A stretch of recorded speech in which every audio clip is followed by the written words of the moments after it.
স্বাগতম।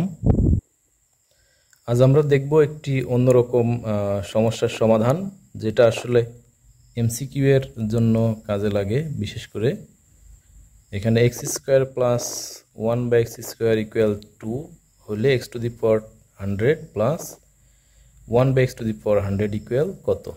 তো আমরা যেটা দেওয়া সেটা থেকে লসাগু করে সূত্র প্রয়োগ করে এখানে x এর মান বের করার চেষ্টা করছি। x² - 1 = 0, তো x² = 1, অর্থাৎ x = ±1।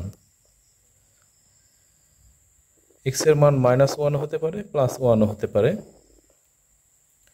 আচ্ছা, এখন যদি আমরা প্লাসটা নিই তাহলে কি হবে?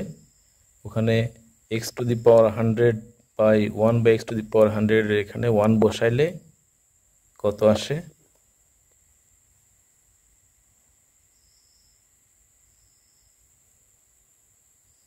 2 আসে।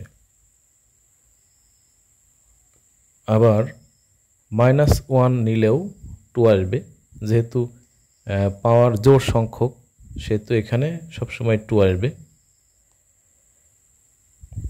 কিন্তু x এর পাওয়ার যদি 7 হতো এখানে, অর্থাৎ বিজোড় সংখ্যক হতো, তাহলে কি আসতো?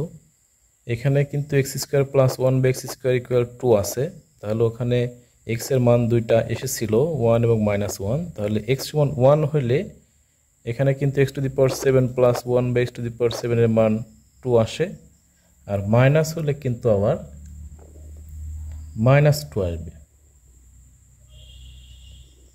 এটা এমসিকিউতে অনেক সময় ভুল বশত সবাই প্লাস দিয়ে দেয়। এখন থেকে নিশ্চয়ই আর ভুল হবে না।